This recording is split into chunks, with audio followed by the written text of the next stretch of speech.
sebenarnya ya ada juga nih data, dan ini udah banyak di penelitian kalau misalkan orang LGBT atau menyimpang itu bisa lurus loh. Iya, sebenarnya udah ada dari zaman dahulu ya, dari zaman kaum Nabi Lut yang disebut dengan kaum Sodom. Kayak orang-orang tuh udah menormalisasikan adanya boti. Boti itu bahasa ininya apa ya? Mungkin kayak iya kayak rada-rada gitu. Pokoknya Nah, tapi yang sangat disayangkan adalah kalau misalkan masih seperti itu, yang menjadi dampaknya itu orang lain ya, yang menjadi pasangan seksualnya seperti itu. Selamat datang di PKK, Podcast Keluh Kesah. Toleransi perbedaan, intoleransi penyimpangan.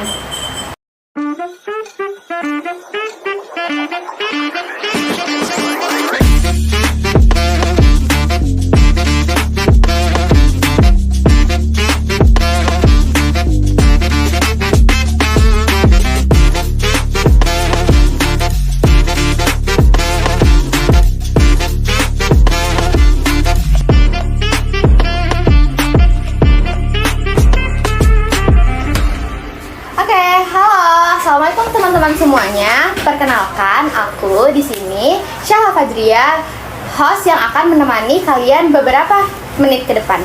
Nah, podcast kali ini di PKK kita akan membahas tentang LGBT. Nah, teman-teman, akhir-akhir ini banyak banget loh kasus-kasus LGBT yang kita bisa lihat di media sosial seperti Instagram, TikTok, Twitter, Facebook, ataupun sosial media yang lainnya. Kemarin juga sempat rame tentang kasus LGBT Wadahara yang dia tuh menyeluduk ke pengajian. Terus juga ada kasus dari Fatihah serta Lucinta Luna yang gak kalah ramenya dari kasus Wadahara yang kemarin. Oke teman-teman, sebelum kita mengulik lebih dalam nih tentang dunia LGBT, saya sudah menghadirkan beberapa narasumber untuk kita wawancarai dan berbincang santai nih tentang LGBT. Kaliannya udah pada nggak asing lagi nih sama dunia LGBT atau LGBT yang sering muncul nih di sosial media. Mungkin dari salah satu kalian tuh punya pendapat, menurut salah satu dari kalian nih apa sih itu LGBT gitu? mungkin Amira bisa mau. Oke. Jadi LGBT itu kan singkatan dari lesbian, gay, bisexual, dan juga transgender. Sebenarnya ada lagi kalau di luar udah istilah LGBTQ, Q-nya itu queer, plus jadi kayak itu ada banyak lagi istilah. Tapi intinya kalau di kita tuh kan dipandang sebagai penyimpangan seksual ya. Terus orang-orang yang melakukan LGBT ini biasanya mereka punya SSA atau same sex attraction. Jadi kayak mereka tertariknya sama sesama jenis. Jadi kayak lumayan banyak ya sebenarnya LGBT itu. Nah kan kalau misalkan kita tahu nih sekarang LGBT itu tuh bukan dari mungkin dia bukan dari orangnya tersendiri atau apa mungkin dari sosialnya atau kayak gimana. Mungkin Dava bisa jelasin nih kayak kenapa sih orang-orang itu tuh bisa jadi seseorang yang punya kelainan seksual kayak gitu dari pandangan sosial. Oke, jadi menurut aku nih ya, kalau dari pandangan sosial, jadi yang mempengaruhi orang-orang sekitar itu termotivasi jadi LGBT. Sebenarnya bukan termotivasi, tapi kayak lebih ke terpengaruh itu terutama dari media sosial. Karena dampak media sosial itu kan sangat berpengaruh ya, apalagi media sosial itu tiap hari, tiap jam, bahkan hampir nggak bisa lepas dari kita. Nah, contoh kasusnya aja kayak orang-orang tuh udah menormalisasikan adanya boti. Boti itu bahasa ininya apa ya? Mungkin kayak iya kayak rada-rada pokoknya ya kalau melawan kodratnya deh. Nah, tapi tuh kita tarik garis besar aja ya. Kayak di TikTok tuh orang-orang tuh udah mulai enjoy dengan konten-konten yang kayak gitu. Padahal harusnya kita tuh sebagai masyarakat Indonesia, apalagi Indonesia kan negara yang percaya semua agama. Iya, nggak semua agama sih, tapi sama kan percaya agama. Pokoknya negara beragama gitu. Iya. Jadi kan harus menentang ini. Tapi anak muda sekarang tuh malah nge-support. Kayak contohnya tuh ada di konten akun TikToknya tuh Nesha Food. Nesha Food itu dia tuh kayak sebenarnya dia kontennya normal. Kayak ngebuat ya dia tuh kayak food apa ya? Kayak pokoknya iya food blogger, tapi dia tuh yang jualan. Dia tuh ngejualan terus jual belinya itu dikontenin sama dia. Tapi dia tuh nambah gimmick-gimmick kayak yang beli itu kayak orang-orang kayak gitu. Nah terus ada deh kayak 1-2 orang udah muncul kan di kontennya, tapi itu udah kelihatan banget kalau dia tuh sebenarnya melenceng dari outfitnya, terus dari semuanya tuh udah melenceng. Tapi di komen-komennya tuh malah bilang lucu, bilang cantik, atau lagi tuh kan otomatis orang yang lakuin itu malah makin semangat iya, ya. makin terdorong kayak soalnya banyak yang suka kalau gue kayak gini, makin naik kontennya. Nge-boost konten pakai sesuatu hal yang sebenarnya itu penyimpangan, tapi kayak banyak yang suka, jadinya nge-boost konten yang banyak banget yang Iya. diikutin gitu loh. Jadi jatuhnya kayak udah kerana menormalisasi penyelewengan lah gitu. Apalagi kalau misalkan di TikTok, Instagram dan lain-lain, atau lagi di Twitter, itu banyak banget kan kayak jadi itu sampai kayak apalagi yang normal-normal, orang-orang normal yang menganggap itu penyimpangan malah dibilangnya close-minded, dan orang-orang yang menganggap sesuatu hal yang normal itu kayak bilangnya itu open-minded, padahal kan itu bukan ya, kayak itu sesuatu hal yang nggak bisa kita benerin gitu. Penyimpangannya tetap penyimpangan, nggak bisa dibenerin gitu. Iya kan? Iya benar-benar. Oke, jadi kayak mungkin kalau misalnya dari faktor sosial tuh lingkungan ya, lebih Iya. ke lingkungan, terus cara orang-orang di sosial media berpendapat gitu, itu mempengaruhi banget. Nah kalau misalkan dari sisi psikolog gitu, Oh, psikolog iya. tuh mungkin ada yang mendorong dia buat jadi kayak gue kayak gini nih, kayak gitu. Benar, oke. Jadi kalau dari sisi psikologi sendiri, yang perlu kita ketahui, mungkin ini juga banyak didina ya sama orang-orang sekarang, tapi LGBT itu termasuk salah satu kategori gangguan mental. Kenapa? Karena perilaku orang LGBT itu tidak sama dengan orang-orang kita yang mungkin ibaratnya kalau sekarang straight ya gitu. Jadi sempat oleh DSM atau Diagnostic and Statistical Manual of Mental Illness kalau nggak salah itu ya. Nah jadi di situ tuh waktu tahun 1953 itu dikategorikan sebagai gangguan mental, walaupun akhirnya dapat kritikan dari salah satu organisasi di Amerika. Akhirnya pada tahun 1968 hal tersebut diubah jadi LGBT bukan termasuk dalam gangguan mental. Adapun ini aku dapat dari buku yang ditulis oleh Casinho. Casinho itu adalah salah satu konsultan LGBT. Dia jadi orangnya suka membantu orang LGBT untuk kembali ke jalan yang lurus gitu. Nah, dia berpendapat kalau ada 2 faktor yang melatar belakangi seseorang itu menjadi LGBT gitu. Yang pertama itu adalah panutan. Panutan di sini terbagi jadi 2. Jadi faktornya itu ada lingkungan terdekat. Secara psikologisnya, kalau misalkan seorang anak itu punya keluarga yang salah satunya dominan, kayak dominan bapak atau dominan ibu, atau misalkan keluarga yang tidak harmonis, itu bisa mempengaruhi perilaku si anak dan jadinya dia bisa jadi pembelokan itu.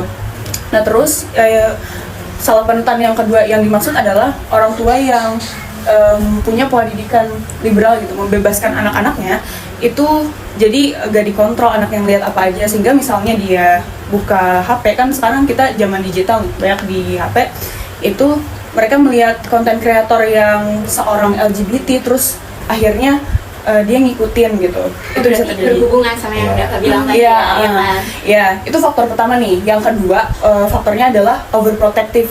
Nah, overprotective yang dimaksud di sini adalah dimanja. Jadi terlalu dimanja. Misalnya, mungkin kalian udah pernah dengar kan istilah anak mami, gitu. Biasanya ya laki-laki yang terlalu dimanja. Ya kategorinya sebenarnya bisa di anak perempuan, bisa di anak laki-laki, tapi kan lebih sering anak laki-laki nih. Jadi dia kehilangan yang harusnya menjadi orang yang percaya diri, yang bisa mandiri gitu, jadinya bergantung dengan orang lain. Dan mungkin kalau kita punya contohnya di real life sekarang nih yang banyak di orang-orang yang bergantungan itu bisa jadi suka sama jenis, karena ibaratnya mereka menemukan orang yang sesama jenis ini nih jadi provider buat mereka gitu. Kayak lebih mengerti mereka jatuhnya ya. Oh iya, dan mungkin kalian pernah dengar gak sih kalau misalkan LGBT itu dipengaruhi sama pengalaman traumatis dan lain-lain. Ya, oke, kalau dari Kak Sinyo itu sebenarnya ternyata bukan faktor utama, tapi itu jadi faktor pendorong. Jadi orang yang udah awalnya merasa membelok nih, udah gak nyaman dengan adanya kasus traumatis, pembulian dan lain-lain, itu bisa bikin dia tambah belok gitu. gitu sih, mungkin dari sisi psikologis gitu.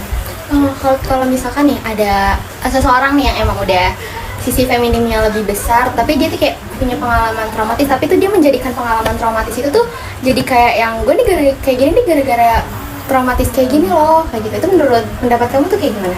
Oh, maksudnya jadi dia menyalahkan kan traumatisnya dia itu. kayak gue jadi gini gara-gara trauma nih. Sebenarnya ya ada juga nih data, dan ini udah banyak di penelitian, kalau misalkan orang LGBT atau menyimpang itu bisa lurus lah, bisa balik lagi jadi normal, tapi dengan terapi. Jadi jatuhnya emang kayak harus ke psikologi gitu-gitu. Orang yang menyalahkan yang kayak tadi itu pasti emang butuh bimbingan secara psikologis juga sih, mungkin bisa ke psikiater atau ke psikologi gitu. Oke, jadi kalau misalkan kalian punya temen nih yang udah mulai agak-agak, mending diajak ke lurus lagi nih, Iya, biar jadi belok banget. Dan oh ya, orang kalau kita punya teman kayak gitu jangan dijauhin. Kita harus bisa mengayomi dia, bukan membenarkan perilakunya, tapi kita harus bisa, kalau bisa nih mengarahkan mereka untuk kembali, kayak ayo dong kita kembali ke jalan yang lurus gitu. Nah tadi kan juga dibilang nih sama Namira kalau misalkan pola asuh orang tua tuh bergantung juga gitu kan. Jadi buat para orang tua di sana tuh kayak jagain anak-anaknya juga mungkin ya, biar nggak hal-hal itu tuh nggak terjadi ke keluarga dekat kalian atau anak-anak kalian kayak gitu. Nah kalian juga mungkin udah tahu kalau misalkan mungkin kalian juga udah tahu nih kalau misalkan Indonesia nih agamanya nih banyak banget gitu kan. Ada 6 agama yang diitin sama Indonesia, yang diakui. Nah terutama kan kita tuh mayoritas Islam yang benar-benar tuh menentang LGBT. Nah menurut Kaisar Mada nih, kalau misalkan ada orang Islam nih yang keluar dari ranahnya itu tuh mungkin sebagai cowok atau sebagai cewek, dia misalkan belok, itu tuh kayak gimana sih dalam pandangan agama? Sebenarnya nih ya, dalam Islam itu sudah tentang identitas gender itu sudah sangat jelas. Allah menciptakan kita berpasang-pasangan sebagai laki-laki dan perempuan. Dalam Al-Quran dan Rasulullah menekankan kepada umat manusia untuk menjaga fitrah yang telah Allah berikan.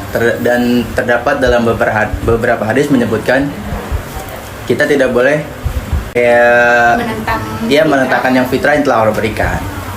Kalau misalkan ya ada orang Islam nih, tapi dia tuh LGBT, terus kalau misalkan dikasih tahu nih malah lebih marah dia gitu. Menurut Mada tuh kayak gimana tuh sebaiknya kita sebagai mungkin yang mengingatkan temannya? Iya, sebenarnya udah ada dari zaman dahulu ya, dari zaman kaum Nabi Lut yang disebut dengan kaum Sodom. Sebenarnya Allah sudah memperingatkan untuk menurunkan Nabi Lut ke sana. Ketika Nabi Lut Nabi Lut memberitahu kepada mereka bahwa itu sudah sangat jauh dari yang Allah ajarkan, yang Allah berikan kepada mereka, dan Allah menghajar mereka semua dengan menghancurkan mereka. Itu ya. Kita sebagai manusia yang kita paham agama, ya kita lebih mengingatkannya secara sabar lah, jangan terlalu keras, jangan terlalu kasar, diingetin secara baik-baik lah.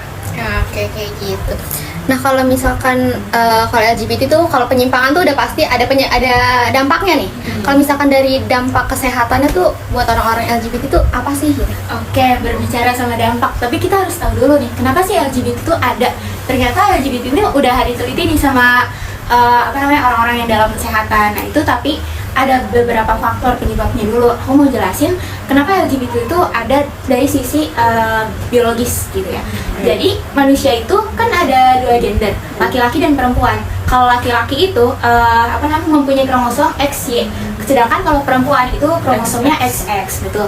Nah saat usia 2 bulan itu baru ketahuan nih gendernya itu mau laki-laki atau perempuan. Nah sebelum 2 minggu kan ada 2 minggu atau 1 bulan gitu menuju 8 minggu itu kita semua itu masih dalam tahap XX. Jadi kita kromosomnya masih X semua, otomatis kita jadi perempuan. Nah itu kenapa awalnya laki-laki itu memiliki puting seperti itu. Nah itu gara-gara awalnya emang kita kromosomnya X, tapi setelah 2 bulan itu barulah menentukan arah kita mau ke perempuan atau ke laki-laki seperti itu. Jadi kalau misalkan si laki-laki ini yang membelok dari harusnya dia seorang laki-laki yang dominan maskulin, tapi dia malah dominan feminin, itu karena terbentuk dari kromosomnya tadi, faktor hormon, dan dari waktu dia kecil. Misalkan kayak gini, kan kita tahu ya kalau misalkan waktu kita kecil, anak perempuan tuh lebih banyak kalau mainannya kayak masak-masakan, lompat tali kayak gitu. Sedangkan kalau misalkan laki-laki itu mengasah ke logika, kayak mereka main mobil-mobilan kayak gitu, robot-robotan dan lain-lain. Dari segi film pun kita udah beda gitu, kayak bener. dari robot, Barbie itu kan beda banget gitu kan. Nah, sedangkan kalau misalkan pembelok itu mereka mungkin awalnya balik lagi ke faktor psikologis yang tadi, itu misalkan kayak laki-laki yang harusnya tadi main robot-robotan karena dia punya kakak perempuan yang mungkin dia deket banget nih sama kakak perempuannya, jadi sering diajakin main masak-masakan, main lompat tali, otomatis jiwa femininnya dia itu lebih tinggi kan dari jiwa maskulinnya, seperti itu. Nah, balik lagi atau enggak sebaliknya yang kayak di perempuan misalkan harusnya dia main masak-masakan tapi dia main robot-robotan, main mobil-mobilan itu, yang bikin dia ngerasa kayak maskulin, dia ngerasa kayak logiknya dia itu berpikir secara gimana cara dia menyelesaikan masalah yang seperti otaknya laki-laki gitu. Itu dari pengalaman dari masa kecilnya. Nah, karena setiap orang itu kan punya sisi feminin dan maskulin yang berbeda-beda gitu kan. Laki-laki itu seharusnya memiliki jiwa maskulin yang lebih tinggi daripada perempuan, dan sebaliknya perempuan memiliki jiwa feminin yang lebih tinggi daripada jiwa laki-laki. Tapi kalau misalkan LGBT ini sebaliknya, mereka berterbalikan antara persentase maskulin dan femininnya. Nah, itu beberapa dampaknya.